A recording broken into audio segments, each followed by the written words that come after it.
It wasn't simply that Cynthia and I had drifted apart. It was the fact that our distance had become ordinary, so routine that neither of us even questioned it anymore. By then, we had been married 7 years. The spark had faded long ago, yes, but by now we should have learned how to nurture something deeper. Instead, we were just existing beside each other, our marriage reduced to the rhythm of two strangers sharing the same roof. Her half of the bed could have been a world away. There were no hugs, no lingering touches, no goodbye kisses, only silence filling the space between us. I kept telling myself it was because of work stress, hormones, or anything else that would make it easier to deny the truth. Then came Edward's birthday. He threw a laid-back gathering in his backyard. String lights overhead, coolers filled with beer, and laughter rising around the fire pit. For the first time in months, Cynthia looked alive. She joked with people, laughed with strangers, even slipped her hand on my arm when we arrived, as though we were still a couple. For a fleeting moment, I let myself believe it might be real. At one point, Edward raised his drink and called out, "Serious question. Who's got it better, the newlyweds or us veterans of marriage?" The group erupted in laughter and half-serious replies. Cynthia stepped forward, wine glass in hand, and with a dazzling smile announced, "For Donald, intimacy is a reward I give him only when he behaves, and strictly on my timetable." The laughter that followed was sharp and merciless. Someone nudged me in the ribs as the women cackled even harder. I forced a grin and swallowed my drink, pretending it didn't cut as deep as it did. What stung most wasn't the words themselves. It was how easily she said them, how proud she seemed to put me down in front of everyone. The rest of the night blurred past. Cynthia laughed louder than usual while I drank too much, nodding along and feigning indifference. When we got home, she kicked off her shoes, poured herself another glass of wine, and curled up on the couch scrolling through her phone as if nothing had happened. I stood in the hallway for what felt like forever, just watching her, finally recognizing how invisible I had become in my own marriage. This wasn't just a difficult stretch. It was the end. The only difference now was that I was done pretending. From that night forward, I stopped putting in the effort. No more offering her coffee in the mornings. No more sending her light-hearted messages. No more trying to bridge the void. Cynthia didn't notice, or maybe she did and welcomed the silence. Either way, she seemed relieved, as if my withdrawal made her life simpler. I began waking earlier than necessary. Instead of lingering at home, I drove to Benny's diner, the one she always mocked as dirty, and picked up a coffee. I'd sit in my car with the windows down, breathing in the morning air. It didn't solve everything, but it reminded me I was still alive. At home, we move around each other like strangers passing in a hallway. Cynthia stayed glued to her phone, while I busied myself with small repairs around the house or flipping through books I wasn't really reading. One evening, she finally looked up at me from behind her wine glass. "You've been awfully quiet lately," she said, as though my silence were nothing more than a mild inconvenience. I shrugged. "Guess I don't have much to say." She studied me for a moment, as if deciding whether I was angry or just hollow. Then she gave me a tight, dismissive smile and returned to her screen. The man I used to be would have rushed to fix things, apologizing even when I wasn't at fault. But that man was gone. At the gym, I pushed harder. Heavier weights, longer runs.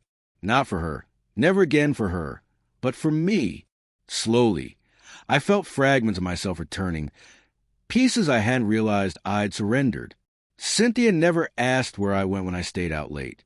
She never texted to check in. She didn't care, and that silence told me everything I needed to know. It wasn't long before she noticed a shift. One night, I came home later than usual.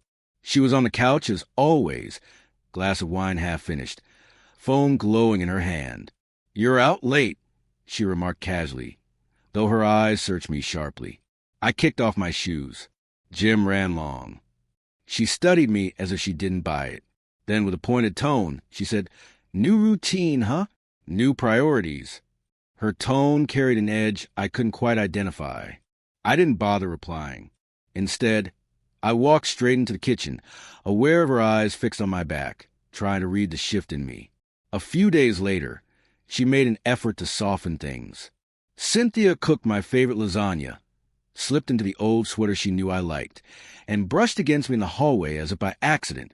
The version of me from before might have caved.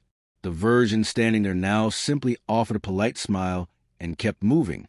One evening, instead of curling up at the far end of the couch, she settled right next to me. "You've been acting different," she said, pulling her legs beneath her. "Yeah," I replied, eyes still on the television. "Feels good." She gave a short laugh, light but uncertain. "What's this? A midlife crisis?" "No, just figuring out what actually matters." For the first time in a long while, something flickered across her face. Fear. That fear grew quickly. Soon she was asking where I went after work, who I was texting, and why I suddenly cared about looking sharper for the gym. The irony wasn't lost on me. For years she'd acted as though I barely existed. But the moment I stopped being predictable, she spiraled. He must have picked up on the change in my tone, because his goodbye came quick and awkward. I stood there a moment longer, letting the cold air from the cooler spill over me. Thursday, she'd told me she was running errands. That night, once she was in the shower, I did something I'd never imagined myself doing. I went through her phone. It wasn't hard. She never bothered to change her passcode. Hidden inside a folder labeled Budget Apps was the truth, a second messaging app. The evidence was all there. Pictures, flirtatious texts, weekend plans, inside jokes made at my expense. "He's so dull, like living wallpaper. Don't worry, he'll never find out. He's too passive." I scrolled further, photos of him, Chase, grinning, shirtless, the man who thought he could take my place. Carefully, I forwarded the most damning texts and pictures to my private email, deleting the history afterward. Then I locked my phone. I didn't feel rage. What I felt was colder, sharper. Final. While she blow-dried her hair, I stepped out onto the back deck. There was no speech that would fix this. No screaming match that would give me satisfaction. The cleanest revenge wasn't confrontation. It was silence. It was leaving her to choke on the ashes she created. The next morning, the plan was already in motion. As she dressed for the day, I was several steps ahead. I opened a new account at a separate bank, redirected my paycheck, and froze the joint savings. No recklessness, just precise, calculated moves. At lunch, I met with Lisa, the lawyer I quietly vetted weeks earlier. Sharp, efficient, unflinching. I showed her the messages. She read them without expression, giving only a small nod when she was done. Lisa confirmed I had more than enough. Proof of infidelity, control of finances, leverage for a clean break. She assured me the only drama would come if Cynthia tried to start it. By week's end, everything important was in my name. Credit cards canceled. Streaming services, I paid for cutoff. Friday night, Cynthia tried ordering sushi after work. At the restaurant, the card was declined. She called me, irritation dripping from her voice. "Donald, the bank says our account's frozen. What's going on?" Leaning against the counter, I smiled to myself. Must be a glitch. I'll look into it. That night she slipped into the red dress I used to love, sat close beside me on the couch, and laughed too loudly at a movie she wasn't even watching. Testing whether the old string still worked, I kept my composure, polite, distant, untouchable, while she squirmed in the space my silence created. That Saturday morning, she asked if I wanted to join her and her friends for brunch. "No," I said, lacing up my sneakers.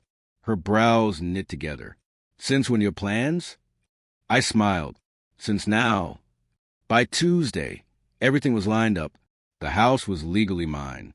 The finances were secured. Divorce papers waited neatly on my desk. All I needed was the right moment to deliver them, and I already knew exactly when that would be. I didn't have to wait long. Cynthia had booked herself a so-called self-care weekend at a yoga retreat 2 hours away. But I knew better. She wasn't going for yoga, and she wasn't going alone. That Saturday, she bustled around the house, stuffing leggings and makeup into a small bag. "You'll manage without me for a couple of days?" she asked, her voice sweetened with distraction. "I'll survive," I said with a smile. She kissed my cheek, quick and careless, then left without another glance. The second her car disappeared down the road, I went to work. The locks were changed, account secured. By the time she reached the highway, the life she believed she still controlled was already gone. I didn't chase her. I didn't call. I wasn't interested in a dramatic showdown. Instead, I waited. Around noon, I sent a single text. When you get back, don't bother coming home. Papers will be delivered Monday. No punctuation. No threats. Just the end. Her replies came quickly. What are you talking about? Then more followed. We need to talk. You're overreacting. Donald, you're being dramatic. This isn't you. I read the first few lines, then deleted the rest without answering. I had better things to do. New project at work. Harder workouts. Eating clean. Sleeping soundly. My life was already moving forward. One evening after a late gym session, Kelsey, someone I knew from there, stopped me as I walked out. You hear about Cynthia? She asked. I raised an eyebrow. No, don't care to either. She laughed. She moved into some tiny apartment off 9th Street. Chase dumped her. Guess he wasn't into long-term after all. I nodded, letting the words settle like dust across an empty road. No triumph, no bitterness. Just confirmation that the gamble Cynthia had staked everything on had collapsed. A few days later, on a gray, rainy afternoon, I saw her again. I was grabbing coffee at Starbucks when she walked in, hair damp, drowning in a sweater too big for a frame.